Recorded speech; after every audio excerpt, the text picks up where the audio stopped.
và nói lấy sẽ pumpi Easter Sunday thì ai hết ni khu cho hin Christian dấu xe đi ngã cho ni khu lâu pi bền ta khát ki pa thân ốc ni khu mong mong thu kim hấp ta trong ki chaya tu jing kai hi Jesus Christa tho do jing kai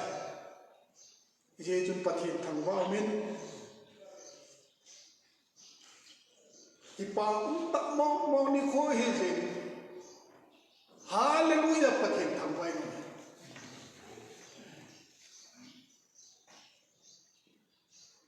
hi chi tho do ni khu hi hi le Christian ho zo se tak san zo hi pan na le hi de Paul in say to itu say ho ke ga hi apan na be hi de ye na ti ye chule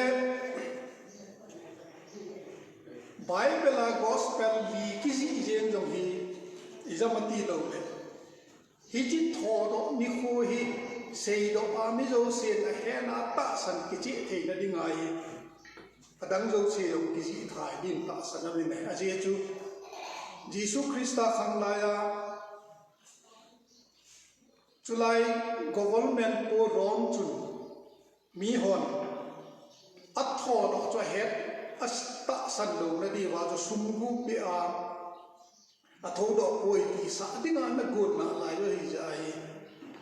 gospel li jo hi chi tho do ho san ai ki je hi ki ti le sei wa lo de hin lai su min lo liu chu Jesus Christa a tho do mong mong e ti approve na ding ai approve na pha pen ta chu a tho do pa na sunga chen le ho ata a hi nei na sei do thei de je chun tu ni jing ka hin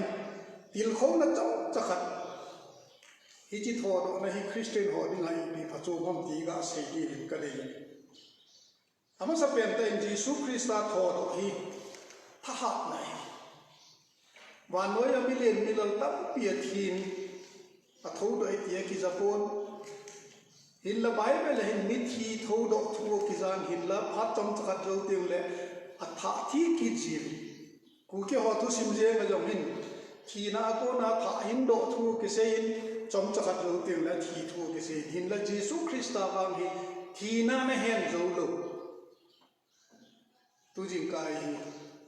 thi na ko na tho do hi thikit ta lo ding a tho do hi ki ge ni het di bin ka ni chule Jesus tho do hi sei ju te da tha ha nai pakai Jesus amat zam wa patuna ki sel maun azam maun hoi lang lang ge ga ma abang ina sei le ma abang chu ki sel mang ga ma thip ga mai ta me hin la Jesus tho do aza wa patin ki chan ta lo thi ding jong kin ta lo win Jesus a tho do mo nge ti phot che na chun phang kho ta in thu sei in na pang win hi chi Jesus tho do je hin setanin gal zo da na ki gel nahi khazom le Jesus hi ta sa phe a ta lo ti la ta sa phe am ja ta khep patep jing zen the hin la Jesus ta sa phe a ta lo wa sa gao vo wa hin ta zen ama khep patep the ta pon hi chi tha na chun Christian ho zo se do hi thani le hi pi wa hi Jesus Christa tho do hi ko ya kai ding a tha na hi ti gel isu min lo di ka ti mu ne ani chan nan Jesus tho do hi cham nai Matthew bung som ni lege chang som ma ki sei a tho do zo wa a thu hil ma sa pe ta chu lung mongun ti na chu cham na nei hun ti na ta ba mai wa noi kum pi hi ve le cham na hol na ki salung gi mai ti mo na ding loi in ko kum pi lo hi cham na hol na ki salung gim ta ba mai igam sum kum pi ve le chu cham na ngai cha ba ne in su boyam in a to na boyam ai lo le sum la pai ne la cha a san nai nei ba pakai ni sun tu jing kai lung mongun ei ti we so pite ho lung mon di we i ta bang ha san nam zong le lung mong đây tiêu thì chỉ chúng ta sanh leo thì lung mong đây à thung chân nan Jesus Christa thọ đó hay à gì umai ý bị ham gì chút Matthew bung som ni lagi trang bung lai tu sima hay le hung về chú lệ cắm tay in chia lăng cái xây gì họ ai là cái số bị họ cái xây bị ổn tin som ni lagi trang bung trang sagi trang sọt chân han ago kêu hi cho cái việc tiêu cái chia ta sản tiền một chú lệ agana ganga chewa sei jui dang ho loi aga sei pi loi chel diu chu van ti din ai lo le aki hil nau thu pi pen ta khat choi Jesus tu jing kai thi na ko na tho do tai ti hi ki che tai ta san hoi hi le ikin thu pi pen ta chu agana ganga pa san lo lai hoi ga sei pi diu hi te ho kin len pen dai chi choi hi ji kho pen ta Jesus Christa tho do na aji iti pawe sei jui ma sawan nam che na bolun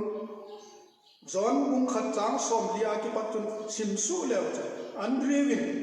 Jesu amu do zo wa ama sa pen ta bol chu asu pi pa pi tela ga sei pi choi amana Philipin Jesu amu do zo wa ama sa pen ta bol chu Nathaniel asu pi pa ga sei pi loi chan chui mo vi Barnabas le Paul missionary khol jin masa penta jong chun aki pat ron hin hoi la jong thanam tila Cyprus ajun holi nei Cyprus chu Barnabas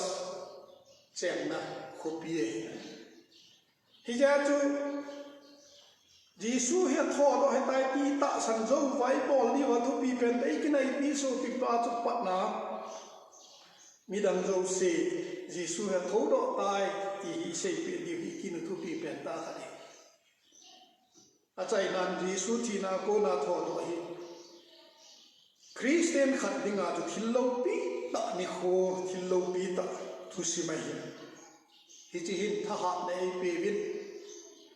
hi chi hin cham nei pe vin so la hi chi hin i pi to ding e hi lu ni nei a chai na pen ta chu pakai Jesu ni pe se yam lấy xét khăm cái chạy như vậy cái mà nó họ có ông bị dừng nào về in mẹ thiếu cũng xòm thì là cái tráng xòm thì lại ở chỗ ấy lùng mòn rồi này vậy chúng Giêsu Christa thọ độ hình Christian đâu sẽ đinh à thà hạt na chậm na ipi to đinh hết na cho nên lùng mòn này bị vậy thì Giêsu Christa thọ độ hình Christian họ đâu sẽ đừng hít chân sẽ thân này là chú phát dấu xin cái này chính nào thì hẹn và thì nên thua phải sẽ đó mai là phát thế bộ bị